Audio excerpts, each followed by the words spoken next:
सबसे पहले आइए इस वीडियो को देखते हैं। जो हमको वोट नहीं देगा से अपना घर का बिजली का तार नोचवा ले। हिंदुस्तान के जमीन पे रहना तो यादव को वोट देना पड़ेगा, यादव को सपोर्ट करना पड़ेगा, तब रहने पाएंगे, नहीं तो काट देगा, इसे बोलता है काट देगा। लोग जितने लोग देख रहे हैं आप सामने जो खड़े हैं, ये सारे के सारे मुस्लिम समुदाय से आते हैं और इनको डर है कि यादव समाज के लोग इनको कभी भी हमला कर सकते हैं। और कहते क्या है, आपको राजन को वोट नहीं देगा तो पाकिस्तान जाओ। हम लोग को बोल रहा है कि पाकिस्तान जाओ, भागो, नहीं तो आरजेडी को वोट दो।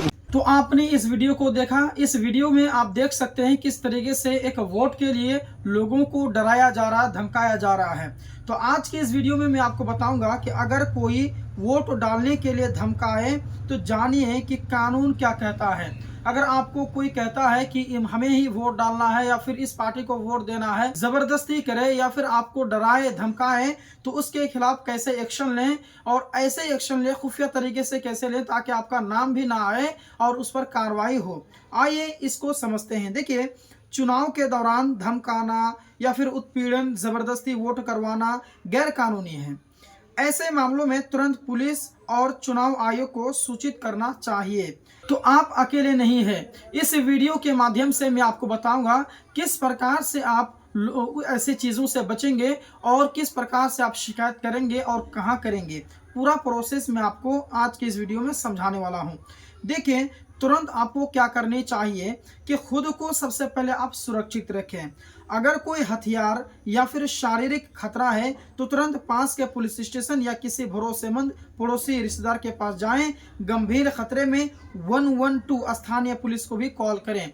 दूसरा जो आपका स्टेप है वो ये है कि सबूत इकट्ठा करना, क्योंकि ये आपके लिए बहुत ही ज़्यादा ज़रूरी है। यानी कि अपनी सुरक्षा प्राथमिकता देकर रखें, यानी कि सबसे पहले आप सुरक्षित रहें, उससे उलझे ना। जो डराते हैं, डराने के लिए आते हैं, धमकाने के लिए आते हैं, आप उनसे बिल्कुल भी उलझेंगे नहीं, क्योंकि उसके पास हथियार रहता है, इसलिए उनके जो है कि उससे उलझेंगे नहीं। बल्कि सबसे पहले आप क्या करेंगे, सबूत को इकट्ठा रखेंगे, अपनी सुरक्षा प्राथमिकता रखेंगे। खतरनाक स्थिति में रिकॉर्डिंग के लिए जोखिम ना लें। ऐसा नहीं कि आप वीडियो बनाना शुरू कर दें, क्योंकि उस समय में आपकी कोई बात चलेगी नहीं, क्योंकि सामने वाला ताकतवर रहता है। तो देखिए, वीडियो फोटो, यानी कि अगर सुरक्षित आपको लगे कि आप सुरक्षित हैं तो फ़ोन से रिकॉर्डिंग करेंगे। समय, स्थान, ऑटो टैग होना बहुत ही ज़रूरी है, इसको आप कैप्चर कर लेंगे। उसके बाद में अगर वीडियो असंभव लग रहा है तो वॉइस नोट करेंगे, यानी कि धमकी देने वाले का वॉइस रिकॉर्डिंग करेंगे। कानूनी वैधता के संदर्भ में स्थानीय सलाह बेहतर और सामान्यता आप अपनी सुरक्षा के लिए रिकॉर्डिंग कर सकते हैं। नंबर 3 है कि व्यक्तिगत जानकारी, यानी कि व्यक्ति का नाम, पार्टी का झंडा, पोशाक, गाड़ी नंबर, तारीख, वक्त, स्थान क्या, हर एक चीज़ को आप लिख लेंगे। गवाह के तौर पर पास के लोगों के नाम, फ़ोन नंबर, हर एक चीज़ आप नोट कर लेंगे। उसका स्क्रीनशॉट, जैसे कि व्हाट्सअप हो गया या फिर फेसबुक मैसेज हो गया, अगर कोई धमकी मैसेज के रूप में मिली है तो उससे भी आप सुरक्षित रखेंगे, जैसे कि स्क्रीनशॉट वगैरह हो गया, फिर बैकअप का ऑप्शन लेकर के। सुनिश्चित कीजिए कि आप खुद खतरे में ना पड़े। अगर खतरा है तो पहले पुलिस परिजन को बुलाएं। उसके बाद में जो तीसरा स्टेप है कि रिपोर्ट, शिकायत कहाँ करेंगे। देखिए, पुलिस में FIR दर्ज कराएं। पास के पुलिस स्टेशन जाकर घटना बताकर FIR कराएं। FIR दर्ज होना मामला आगे चलने के लिए बहुत ज़रूरी होता है। उसके बाद जो दूसरा स्टेप है कि 1950 वोटर हेल्पलाइन को कॉल करेंगे, यानी कि यह इलेक्शन कमीशन की लोकतांत्रिक शिकायत लाइन है। 1950 पर शिकायत दर्ज आप करा सकते हैं और वे जिला चुनाव अधिकारी, जिसे रिटर्निंग ऑफिसर कहते हैं, उस तक वो शिकायत वो भेजते हैं। उसके बाद में नंबर 3 जो है कि CVIGIL एक ऐप आता है, आप प्ले स्टोर में जाकर के सर्च करेंगे तो मॉडल कोड ऑफ कंडक्ट जिसे कह सकते हैं आप। चुनावी उल्लंघन रिपोर्ट करने के लिए ECI का जो CVIGIL ऐप है, फोटो वीडियो के साथ में समय, स्थान का प्रमाण जमा होता है उसमें, और चुनाव मशीनरी कार्रवाई करती है। तो ECI के CVIGL या फिर आप NGSP के पोर्टल पर स्क्रीनशॉट आप ज़रूर दिखाएंगे। धमकी भरा जो मैसेज आता है या फिर आप जो वीडियो आप जो बना के रखेंगे या फिर आप ऑडियो जो करेंगे जो धमकी भरा मैसेज का, तो उसमें आप उसको करा सकते हैं, स्क्रीनशॉट दिखा सकते हैं। इलेक्शन कमीशन की ऑनलाइन शिकायत, जैसे कि NGSP हो गया, उस पर आप दर्ज कराएं। जैसे ECI का नेशनल ग्रीवेंस सर्विस पोर्टल है, उस पर भी उपलब्ध है, जहां से शिकायत ट्रैक की जा सकती है। उसके बाद में स्थानीय BLO या फिर आपका प्रेसिडिंग ऑफिसर या फिर डिस्ट्रिक्ट इलेक्शन ऑफिसर DEO कहते हैं, उसे भी आप सूचित कर सकते हैं। इनके कॉन्टैक्ट सीईओ बिहार की साइट पर मिल जाते हैं। कानूनी धाराएं क्या कहती हैं, आइए जानते हैं। आईपीसी के चुनाव संबंधी प्रावधान जिस चैप्टर IXA में अनड्यू इन्फ्लुएंस, धमकी और पर्सोनेशन, भ्रष्टाचार जैसे अपराध शामिल हैं। इन पर सजा और जुर्माना तय है।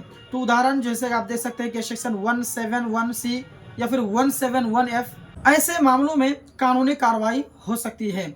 आइए जानते हैं कि पांचवा स्टेप में क्या है कि यदि कोई दबाव जबरदस्ती करवाकर फोटो वीडियो बनवा रहा है तो क्या करें, मत दिखाएं कि आप अपने किसे वोट दिया है। वोट गोपनीय होता है। किसी को फोटो के लिए मजबूर करना, VVPAT EVM के सामने दिखाना या किसी को दबाव बनाना गैर कानूनी है। अगर आपने मजबूरी में फोटो दे दी तो तुरंत वही सबूत जमा करें, FIR + CVIGIL या फिर आप जो कि 1950 और बताएं कि यह दबाव में लिया गया था। गवाह और साक्ष्य दिखाएं। कानूनी सलाह लें, जैसे कि आवश्यक हो तो लोकल वकील या फिर आप समाज सेवी संस्था से मिलकर वैधानिक कदम उठाएं। रोकथाम और सामुदायिक कदम क्या है, आइए जानते हैं। देखिए, पोलिंग एजेंट हो गया जिसे BLO के साथ सामूहिक शिकायत, गवाह मोहनपाड़ा स्तर पर कई परिवार मिलकर शिकायत करें तो प्रभाव ज्यादा होता है। बूथ मित्र, निरपेक्ष गवाहों का सहारा, यानी कि अगर आप जानते हैं कि बूथ पर दबाव रहेगा तो वोट के दिन कुछ भरोसेमंद लोगों को भी आप साथ पे रखेंगे तो आप जो है कि निष्पक्ष होकर और निडर होकर वोट डाल सकते हैं। अगर आप पर या किसी और पर धमकाने डराने की कोशिश हुई है तो नजरअंदाज आप बिल्कुल भी नहीं करेंगे।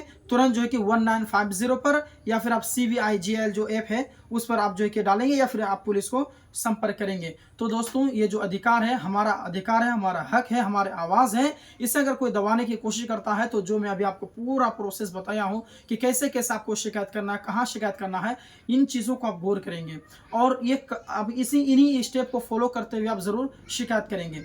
तो दोस्तों, ये जानकारी को आप अपने दोस्तों में, अपने रिश्तेदारों में या फिर अपने सोशल मीडिया में जैसे कि फेसबुक हो गया, व्हाट्सएप हो गया, इंस्टाग्राम हो गया, आप लोग जगह जगह में इस वीडियो को शेयर करेंगे